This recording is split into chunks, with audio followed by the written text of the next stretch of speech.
নবীর সাহাবী বেলাল রাদিয়াল্লাহু তাআলা আযান দেন, আশহাদু আন্না মুহাম্মাদার রাসূলুল্লাহ সাল্লাল্লাহু আলাইহি ওয়াসাল্লাম। কিন্তু উনি বলতেন আশহাদু আন্না মুহাম্মাদার রাসূলুল্লাহ।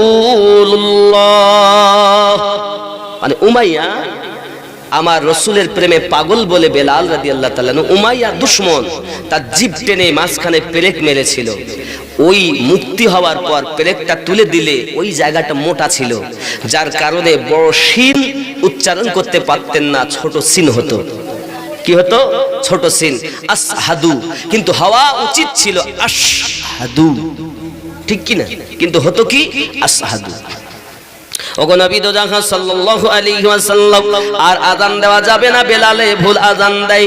আমার নবী পাক দেখেন মানুষের মধ্যে যখন হুলস্থুল মেচে গেছে, মানুষের ভিতরে যখন আনাগোনা শুরু হয়েছে, আয় বেলাল তুমি আর আযান দিও না। হাবশী বেলাল রাদিয়াল্লাহু তাআলা দাঁড়িয়ে দাঁড়িয়ে কাঁদেন, ও দরদি নবী গো, আমি পৃথিবীর জমিনে সবাই যদি আমায় মানা করত, আমি বেলাল আযান বন্ধ করতাম না। আমার দয়াল নবী বলেছেন বেলাল আযান দেওয়া যাবে না, না না না, আর আযান দেওয়া যায় না। বেলাল রাদিয়াল্লাহু তাআলা শুধু কেঁদে যায়। আযান দিলেন আমির হামজা রাদিয়াল্লাহু তাআলা আনহু, শুদ্ধ করে আযান দিলেন। মানুষ আযানের ধ্বনি শুনে সবাই নামাজের জন্য আগমন করেছে। আব্বাজি আমার, মানুষ এসে অপেক্ষায় রত, নামাজ হবে একটু পরে। আব্বা আমার তখনকার সময় এখনকার মতো কম্পিউটার ছিল না, ঘড়ি ছিল না, তখন তারকা দেখে নামাজ হতো, বাবা গায়ের লোম দেখে নামাজ হতো, কাঠি মেপে ছায়া দেখে নামাজ হতো। বন্ধুরে আমার, এমন সময় দেখতেছি যেন আরো অন্ধকার। হাবশী বেলাল রাদিয়াল্লাহু তাআলা আযান দিলে সুবে সাদিক হয়ে যায়, আকামা আস্তে আস্তে পরিষ্কারের দিকে যায়। আর আমির হামজা আযান দিয়েছে, কিন্তু আরো যেন অন্ধকার হয়ে গেছে। বুঝেছি তুমি আগে ডেকে দেছো, আযান মানে ডাকা, তাহলে তুমি আগে ডেকে ফেলেছো। আবার দাও, আবার দাও, আবার দাও। আবার কিছুক্ষণ পর আযান, আল্লাহু আকবার, আল্লাহু আকবার, আযান হচ্ছে। সবাই শুনে, বাহ কত সুন্দর শব্দ হচ্ছে। আশহাদু আন্না মুহাম্মাদার রাসূলুল্লাহ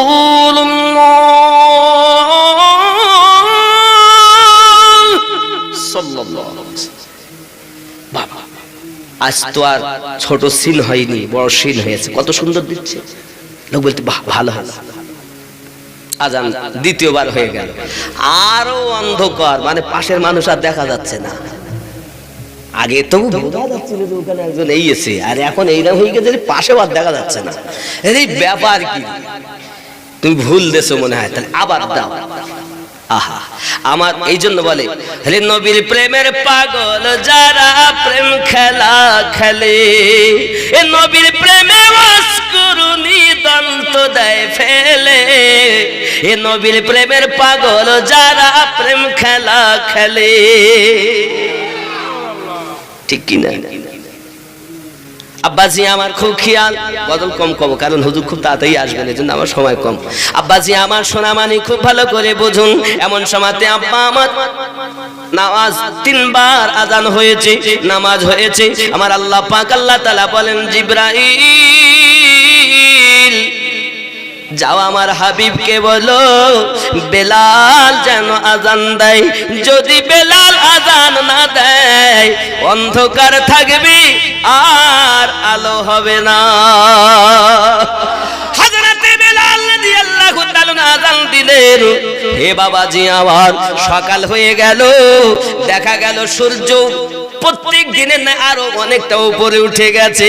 আব্বা আপনি বলুন, যে বেলালের মোহাব্বত ছিল, ভাষা জ্ঞান হয়তো কম, উচ্চারণ হয়তো সঠিক হয় না, তবে তার মধ্যে এত মোহাব্বত ছিল, তিনি হলেন শ্রেষ্ঠতম মুয়াজ্জিন। আমি আপনাদেরকে বলি বাবা, চেষ্টা করুন শিক্ষা করার।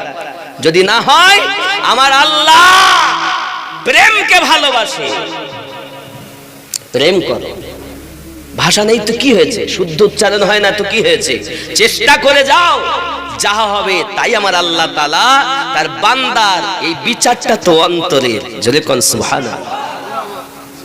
এই ঠিক কি না? তাহলে শুদ্ধ হলেই শুধু হবে না, সাথে মহাব্বত দরকার। এর জন্য বাবা, জন্ম আমার নবীর যুগে হলে কেমন হতো, জন্ম আমার নবীর যুগে হলে, আমার সঙ্গে বল, কেমন হতো, উচ্চরবে বলতে হবে, বলবেন তো? দুই নয়নে রাসূল পাক দেখিলে কেমন হতো, জন্ম আমার নবীর যুগে হলে হতো। খুব খেয়াল করে, আসতো ভেসে হাজরাতে বেলালের মধুর আযান, যে আযানে ছিল এত প্রেম মুগ্ধ রহমান, দয়ার নবীর পিছে নামাজ পড়িলে কেমন হতো, জন্ম আমার নবীর যুগে হলে কেমন, দয়ার নবীর পিছে নামাজ পড়িলে কেমন হতো, জন্ম আমার নবীর যুগে। জোরে বলুন না সুবহানাল্লাহ। বন্ধুরে আমার, জিবরাইল আমিন এসে বলছেন, হুজুর বেলালকে আযান দিতে দেন। কেন? বাইতুল মামুরের ফেরেশতা বেলাল হাবশী রাদিয়াল্লাহু তাআলা আনহুর আযান শুনে অপেক্ষায় থাকে, এখনো তার অপেক্ষায় আছে। আযান হলে কি হবে, আওয়াজ বাইতুল মামুরে পৌঁছায়নি। হাবশী বেলাল আযান দেন, যার আযানের আওয়াজটি तमाम পৃথিবীর মানুষে, হে বাবাজি, तमाम পৃথিবীর ফেরেশতারা শুনে। আব্বাজি আমার শুধু তাই নয়, যখন হাবশী বেলাল আযান দিতেন, ওই সময়তে মদিনা মুনাওয়ারায় যারা নবী পাকের দুশমন ছিল, কণ্ঠ ভরা আওয়াজ শুনে সবাই কান্না শুরু করে দিত, ছুটে ছুটে নামাজের জন্য চলে যেত। বন্ধু আমার, হে বাবাজি, সোনামানিকেরা, মোহাব্বত আছে যার, সেই পাবে নবীজির দিদার। বন্ধুরে বাবারে, হযরতে বেলাল রাদিয়াল্লাহু তাআলা আনহু রাসূলের আপনার দুনিয়া থেকে ইন্তেকাল করার পরে চলে গেলেন সামদেশে। আব্বাজি আমার নিশিরাতে স্বপ্ন দেখছেন, নবী আমার বলেন, বেলাল তোমার কি আমার কথা মনে হয় না বেলাল? সঙ্গে সঙ্গে নিশিরাতে উঠেছেন আর একটি ঘোড়া দিয়ে ছুটে আসছেন আপনার কিনা মদিনাতুল মুনাওয়ারায়। যেই মদিনাতে এসে আগমন করেছে, মদিনার মানুষ বেলালকে দেখে আনন্দিত হলেন। বেলাল, আল্লাহর হাবিবের সমাধি, কত সুন্দর আযান শুনেছি, আজ একটু আযান দাও না। নবী তো পাই না দুনিয়ায়, আপনাকে পেয়ে আমাদের কলিজাতে শান্তি পেয়ে যায়, একবার একটু আমাদেরকে আযান শুনিয়ে দাও। নবী তো পাবো না, নবীর পাগল বেলালের আযান শুনে মনটাকে তাসাল্লি দেব, একটু আযান দাও বেলাল। হাবশী বেলাল রাদিয়াল্লাহু তাআলা হাত জোড় করে বলে, আযান দিতে বলবে না কেন? কেন? আমি যখন আযান দিতাম আমার রাসূলুল্লাহকে দিদার করতাম, আর আমি এখন আযান দেব কাকে দেখব? আমার নবী দুনিয়া থেকে ইন্তেকাল করে গেছেন। হযরতে বেলাল রাদিয়াল্লাহু তাআলা পাগলের মতো ছোটে, কেউ যদি একবার বলে নবী ইন্তেকাল করেছে, বেলাল তাকে বকাঝকা করে, খবরদার বলো না। বেলাল বলতে চাই, নবী মরে না, নবী আছে তার প্রেমিকের অন্তরে। আল্লাহ পাক কোরআনে জানিয়ে দিলেন, আন-নবিয়্যু আওলা বিল মুমিনিনা মিন আনফুসিহিম, প্রত্যেক মুমিনের জানের থেকে আরো নিকটে আমি আল্লাহ আমার নবী রেখে দিয়েছি, নবী রেখে দিয়েছি, নবী রেখে দিয়েছি। প্রেমিক হবে যারা, নবী দেখবে তারা। আমরা তো প্রেমিকই নয়, মুখী বলি খুব নবীওয়ালা। আসলেই বন্ধু আমার, আজানের জন্য অনুনয় বিনয় করা হয়। মদিনার সমস্ত মানুষের কথা আপনারা অ্যাভয়েড করে চললেন, কারো কথা উনি গ্রহণ করলেন না। আজান দেব না বাবা ভাই, বাবা ভাই, বাবা আমার যাকে যেমন পারেন অনুনয় বিনয় করে শুধু মানা করেন। আমি আজান দিতে পারবো না, সব বলো করব, কি কাজ করতে হবে বলো করব, আজান দিতে পারবো না, কারণ ওই সময়টা আলাদা, এখনকার সময় আলাদা। কারণ প্রেমিক যারা হয়, আশিক যারা হয়, মাসুক না মিললে তাদের স্বাদ মেটে না বাবা। হে সোনা মানিকেরাও, বেলাল রাদিয়াল্লাহু তাআলা আজানের জন্য প্রস্তুত হলেন না। সবাই ছোট ছোট বাচ্চাগুলো মায়ের কোল ধরে বসে আছে। মা, নবীর সাহাবী হযরতে বেলাল রাদিয়াল্লাহু তাআলাকে দেখতে পাই, আমাদের দয়াল নবী কই, কই দয়াল নবী কই? আল্লাহর হাবিবের সাহাবী বেলাল রাদিয়াল্লাহু তাআলা আনহু আওয়াজটা শুনতেছেন, কেঁদে জারে জার হয়ে যাচ্ছেন। কারণ ছোট বালকেরা পর্যন্ত আমার নবীকে ভালোবাসতো। আব্বাজি আমার, কিতাবের মধ্যে পাওয়া যায় আল্লাহর হাবিবের সাহাবী বেলাল রাদিয়াল্লাহু তাআলা আনহু জবানে হয়তো অক্ষর জ্ঞান আছে, উচ্চারণ ভালো নাই, কিন্তু তার মধ্যে উলফাত আলাদা রয়েছে বাবা। এমনি করে হযরতে হাসানে পাক রাদিয়াল্লাহু তাআলা আনহু, হুসাইনে পাক রাদিয়াল্লাহু তাআলা আনহু, দুই ভাই জান্নাতি যুবকদের সরদার এসে উপস্থিত হয়ে গেছে। ও বেলাল, ও বেলাল, জি লাব্বাইক লাব্বাইক, বলুন কি বলছেন? কারণ ও বেলাল, একটা কথা বলবো না? বলুন না, আমি আপনাদের জন্য জীবন দিতে পারি, বলুন কি চান? আহারে ওগো বেলাল, আমরা দুই ভাই একটু আজান শুনতে চাই। দুই ভাই, এক ভাই মাথা থেকে সিনা পর্যন্ত মুস্তাফা, আর একদম সিনা থেকে পা পর্যন্ত মুস্তাফা। আমার নবী যখন ইন্তেকাল করেন, সাহাবী রাসূলেরাও আমার ওই হাসানে পাক হুসাইনে পাক দুই আওলাদকে দাঁড় করিয়ে দিয়ে আমার রাসূলের দিদার করতেন আর কাঁদতেন। দেখো, চাইয়া দেখো, দুই ভাই দাঁড়িয়ে আছে, তো মনে হয় যেন দয়াল নবী দাঁড়িয়ে আছে। হযরতে বেলাল লাফ মেরে উঠেছে, ভাই ও হাসানে পাক, ও নবীর আওলাদ, ও হুসাইনে পাক, ও রাসূলের আওলাদ। নবী তো জবান মোবারকাই বলেছেন, হুসাইন মিন্নি ওয়া আনা মিনাল হুসাইন, আমি হুসাইন থেকে, হুসাইন আমার থেকে।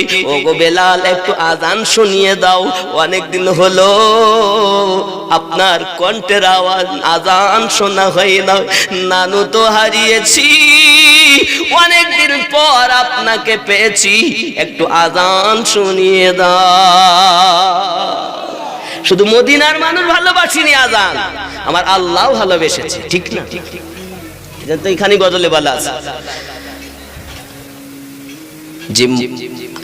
আসতো ভেসে হযরতে বেলালের মধুর আযান, যে আযানে ছিল এত প্রেম মুগ্ধ রহমান।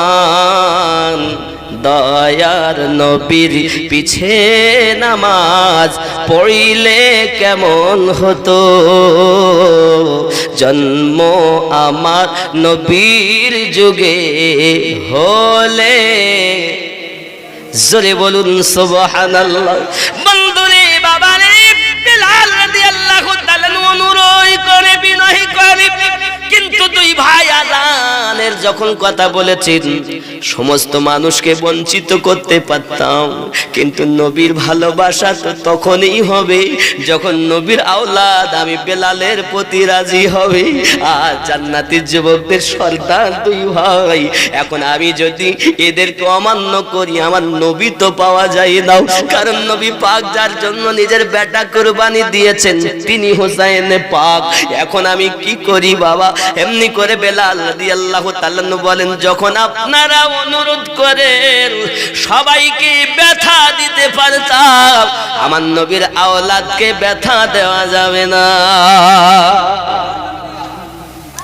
উঠলেন তিনি, আর মিনারের উপরে উঠে আযান দেবেন বলে যখন কানে হাত দিয়েছেন, হে বাবাজি আমার শুরু করেছেন আল্লাহু আকবার আল্লাহু আকবার আশহাদু আল্লা ইলাহা ইল্লাল্লাহ আশহাদু আন্না মুহাম্মাদার রাসূলুল্লাহ সাল্লাল্লাহু আলাইহি ওয়াসাল্লাম যখন আযান দিয়েছেন, বাবা যখন আমার নবীর শব্দটা জবানে উচ্চারণ করেছি, দেখতেছেন যেন আমার নবী বেলালের সম্মুখে উপস্থিত হয়ে গেছে। আমার নবীকে দেখে হাবশি বেলাল আর উচ্চারণ করতে পারেন না, মিনার থেকে নিচে পড়ে গেলেন, বেহুশ হয়ে গেলেন। বেহুশ হয়ে যখন গেলেন হুঁশ ফিরল বাবা। হুঁশ ফেরার পরে ওখান থেকে ছুটে রওনা দিলেন। বন্ধু সোনাবানিকেরাও বোঝা গেল বেলাল হাবশি রাদিয়াল্লাহু তাআলা আযান যখন হয়, আওয়াজ আসে, বেলালি আযান শোনা যায়, দলে দলে ফেরেশতারা কাতার যে লাগায়। সুবহানাল্লাহ। বেলালি আযান শোনা যায়, দলে দলে ফেরেশতারা কাতার যে লাগায়। শুনবো বেলালি আযান, গাইবে নবীর গুণগান। আল্লাহুম্মা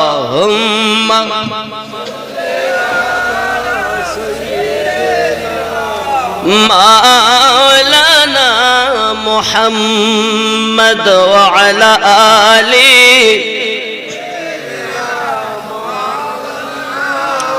আমার বন্ধু সোনামানিক, আমি এতক্ষণ ধরে বোঝাতে চেয়েছি একটাই জিনিস, প্রেম হবে রসুলের সাথে। আর রসুলের প্রেম পেতে গেলে প্রেম করতে হবে আলে পাকের সাথে। আলে পাক কেমন করে পাবো? ওলি আল্লাহ যারা, ওই হোসাইনি আওলাদ হলেন তারা। কিভাবে কিভাবে? ইমামে জয়নুল আবেদিন, হোসাইন পাকের আওলাদ জয়নুল আবেদিন।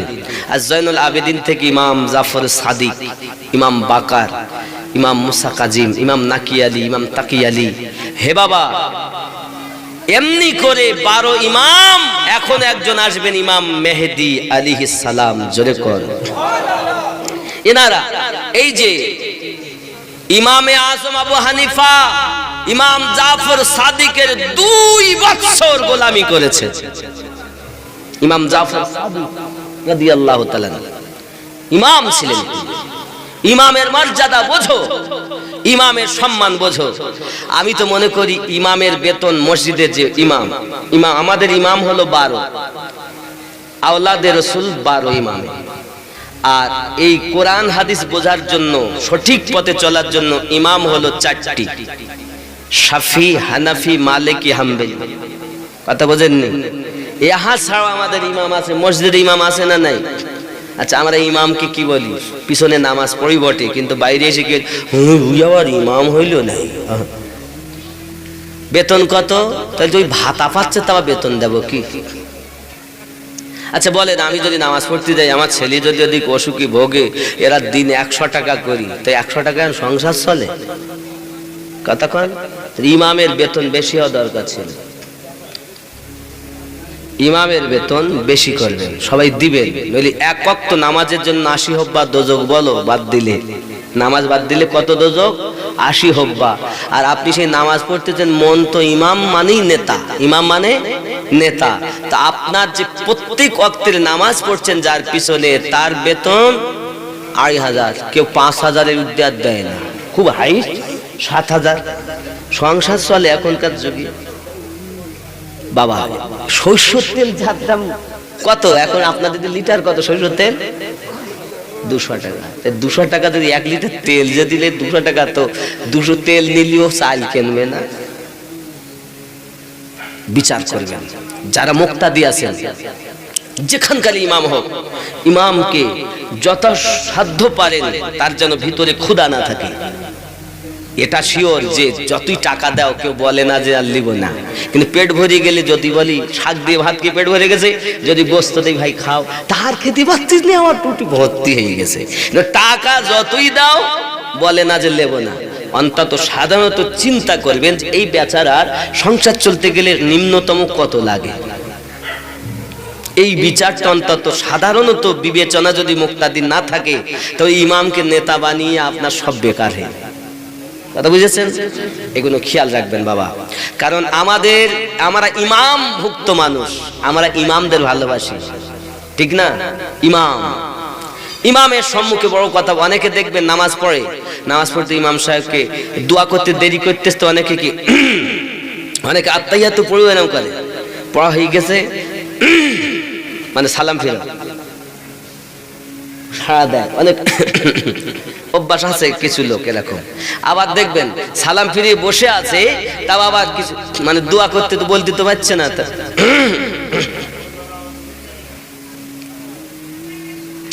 এইটুকু সাড়া দেওয়াটাও শরিয়াতে নিষেধ। ইমাম মানি নেতা, তুমি তাকে এইভাবে সাড়া দিতে পারো না, বলতে পারো না যে এটা করো, বরং তো ও যাহা বলবে শোনো। যদি শোনার মতো কোরআন হাদিস ইজমা কিয়াসের উপযুক্ত হয় তাহলে তার কথা মানতে হবে, যদি বাইরে হয় তো মানা যাবে। বুঝতে পেরেছেন? ইমাম মানে নেতা, তার উপরে হুকুমদারি করা যাবে না, এগুলো খেয়াল রাখবেন। আব্বা আমার ইমামে হোসাইনে পাক রাদিয়াল্লাহু তাআলা আনহুর আওলাদের মধ্যে আমরা হোসাইনি মুসলমান হয়েছি বাবা।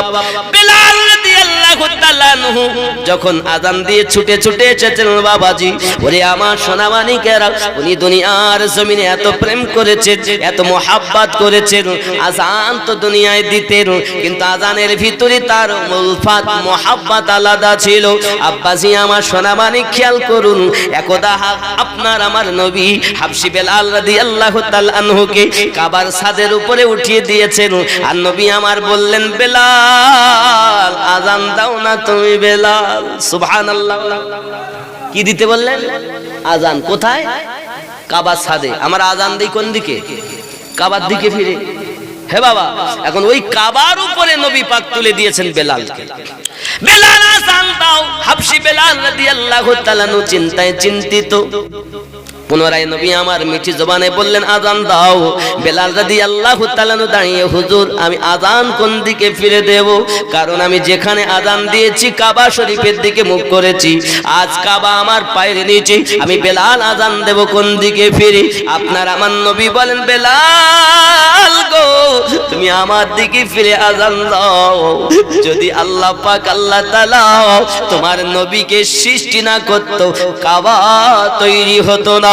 এজন্য সরকারে আলা হযরত আসিমুল বরকত দরিয়া ইশক রহমত তিনি লিখতেছেন, হাজিও आओ शहंशाह का रौजा देखो, हाजियो आओ शहंशाह का रौजा देखो, काबा तो देख चुके हो अब काबे का काबा देखो। बेलाल তুমি আমার দিকে ফিরে আযান দাও। আল্লাহ পাক আল্লাহ তাআলা আমাকে যদি সৃষ্টি না করতেন, কাবা তৈরি হতো না। আল্লাহ পাক আল্লাহ তাআলা আমাকে কাবার ও কাবা সম্মান দিয়েছে। যে কাবার দিকে ফিরে আমরা আযান দেই, আমার রাসূলের আগমন ওই কাবা 3 দিন ঝুঁকেছিল। কিন্তু আমার নবীর দিকে মোহাব্বত, কাবার দিকে মুখ করে হবে আল্লাহর ইবাদত। নবী কাবা সম্মানিত, কিন্তু ইবাদত করতে হবে কাবার দিকে ফিরে, কাবাকে টার্গেট বানাইয়া নবীর মোহাব্বতে আল্লাহর ইবাদত হবে। বন্ধুরে আযান হয়ে গেল, নবী পাকের সাহাবী বেলাল রাদিয়াল্লাহু তাআলা রাসূলের পাকের দিকে ফিরে আযান দিলেন। আযান সমাপ্ত হলো। আপনার আমার নবী বলেন, বেলাল তুমি আযান দিয়েছো, বড় খুশি হয়েছি। আমি নবী বললাম, তুমি বেলাল জান্নাতি। জোরে বলো। কে বললেন? আমাদের নবী উনি বললেন বেলাল তুমি জান্নাতি। বেলাল রাদিয়াল্লাহু তাআলা আনন্দিত হলেন, হুজুর আমি যদি জান্নাতি হই আমি কি পৃথিবীর জমিনে জান্নাতি হব? আমি আপনার সাহাবী আবু বকর রাদিয়াল্লাহু তাআলা আগে যাব। আব্বা আমার বেলাল শুনলেন নবী বললেন জান্নাতি, তবে দলিল বানাতে চাচ্ছেন। হে বাবা মোহাব্বতে দলিল বানাতে চাচ্ছেন, দলিল এটা হয়ে গেছে জান্নাতি, তবে কার আগে যাবেন? বেলাল বলেন হুজুর আমি আপনার প্রিয় সাহাবী আবু বকর রাদিয়াল্লাহু তাআলা আগে কি জান্নাতে যেতে পারবো? নবী আমার বলেন হ্যাঁ পারবে। হুজুর গো আমি জানতে চাই আমি ওমর ফারুক রাদিয়াল্লাহু তাআলা আগে জান্নাতে যেতে পারবো? আমার নবী বলেন হ্যাঁ হ্যাঁ তুমি পারবে। ইয়া রাসূলুল্লাহ ইয়া হাবিবাল্লাহ আমি উসমান জিন নুরাইনের আগে জান্নাতে যেতে পারবো? হ্যাঁ হ্যাঁ তুমি উসমানের আগে যেতে পারবে। নবী গো আমি কি হযরতে আলী রাদিয়াল্লাহু তাআলা আনহুর আগে জান্নাতে যেতে পারবো? আমার রাসূলুল্লাহ মিঠি জবানে বলেন হ্যাঁ বেলাল পারবে। দরুদি দরুদি বেলাল বলে লাফে আর মুহাব্বতের পরিচয় দেয়, হুজুর আমি বেলাল ফাতেমা রাদিয়াল্লাহু তাআলা আনহার আগে জান্নাতে যাব। আমার রাসূল বলেন হ্যাঁ তুমি যাবে। ইয়া রাসূলুল্লাহ আমি হাসান পাকের আগে যাব। আমার নবী বলেন হ্যাঁ হ্যাঁ যাবে। আমি কি হুসাইন পাকের আগে যাব? হ্যাঁ হ্যাঁ তুমি যাবে। বেলাল মোহাব্বতে দুলতেছিল নবীজি। ইয়া রাসূলুল্লাহ ইয়া হাবিবাল্লাহ অন্য কিছুই নয়, আমার দয়াল যখন বিধান করে দেয় আমি বেলাল মেনে নেই। তবে আর একটু জানতে ইচ্ছা করে হুজুর আমি বেলাল কি আপনার আগে জান্নাতে যাব?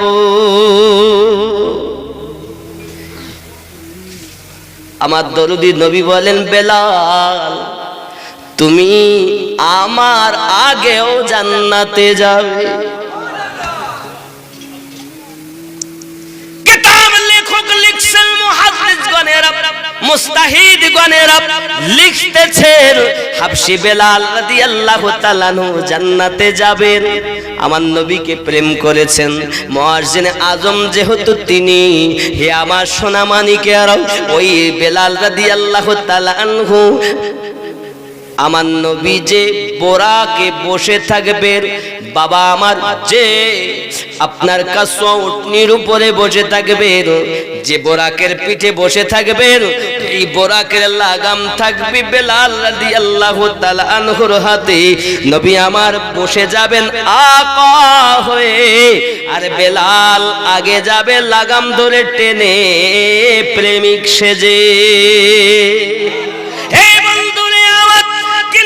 যাওয়ার ভিতরে পার্থক্য, নবী হলেন জান্নাতের মালিক আর বেলাল হলো আমার নবীর চাকর।